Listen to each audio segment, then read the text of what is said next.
speak at the NYC last year. Some of you may have remembered me. I mean, if you guys came and have a good memory. And then I met these guys, I heard their stories, and then I thought a lot about it afterward, of what is it I actually wanted. Did I just want to work on something? Did I just want to have a business? Or did I want to succeed in the business?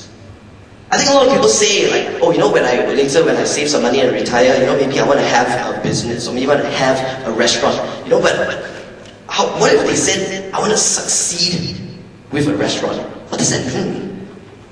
You got to probably think a little bit, wait a minute, okay, if I want to have a clothes label, okay, fine, great, I can, make some designs, get a printer, sell some tees, but if I want to succeed in the fashion industry, what does that mean?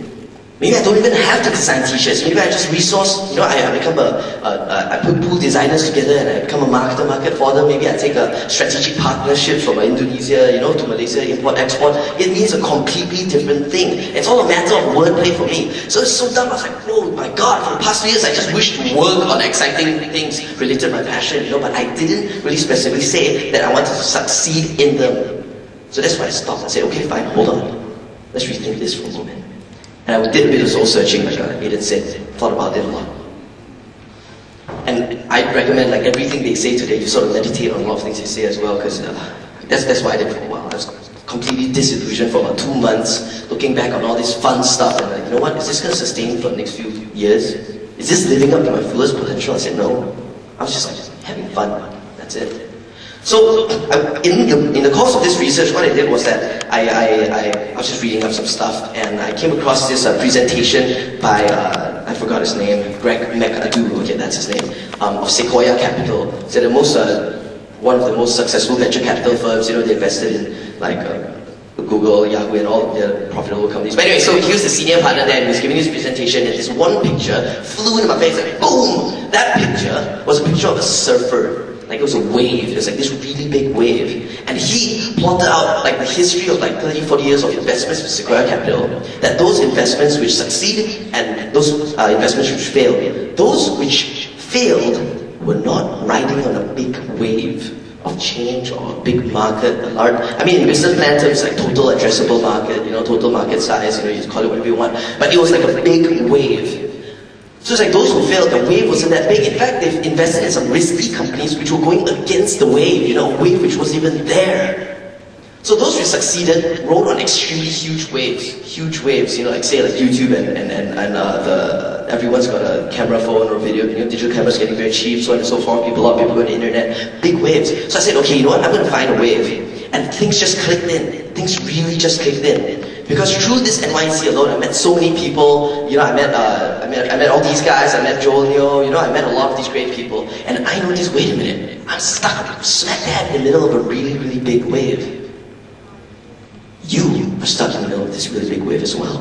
Because if you think about it, in 2010, 65% of Malaysian youths will be under age 35. Okay, that's just Malaysia. Regionally, you're talking about Indonesia, Vietnam, these are very young countries. So a sudden burst of young population who grow up with technology, with the internet, felt like a pretty big wave to me. So I wanted to ride this wave, so what was I going to do? So I'm just going to wrap up a little bit. I'm pretty on time, right? Okay, cool. Is that, just fast forward a bit later, Joel and I began sort of thinking and said, okay, how do we tackle this? What do we have right now to ride this wave? And with Youth Says right now, which I think some of you are part of, some of you may have joined in the process of coming to Youth 09. What it is that it's something we started about 7 months ago. It's currently Malaysia's largest online opinion community. And what that means is, like, on one hand, young people, young Malaysians like yourself get on to Youth Says and you answer each other's questions, you do some surveys. For example, this is a Malay girl with a tudung. She asked this question on this, it's like Yahoo Answers kind of feature on the side. It was like, oh, why till now I have no boyfriend?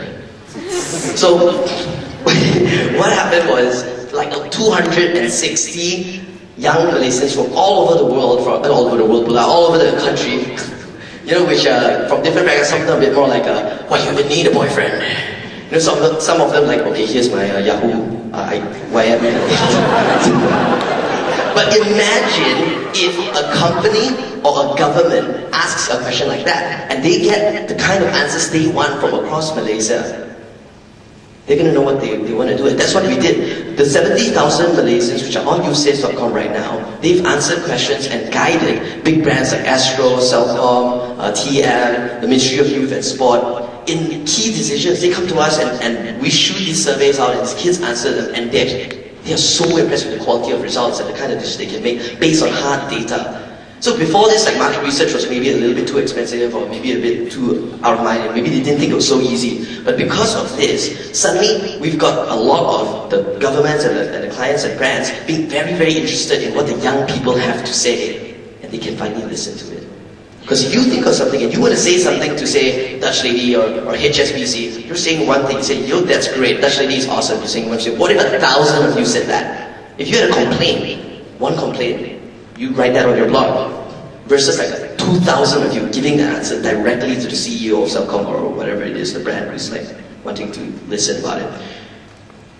That makes a bit of change. So this is just one of the things that Joe and I are working on right now. For those of you who are members members of USES, in 2009 we're working on a couple of other things as well. You can follow me on my blog. Like, I don't have slides or whatever, but it's khailee.info. You just Google my name, or just join uses.com. You can check out what's going on. So I'm going to final, like 10 seconds is just a summary. I think it's important when we wish for something we make wishes to be incredibly specific and focused. You know, in a way you can think about it as setting goals. You know, when we set a goal, we make a wish, be really specific because they actually come true. Thank you.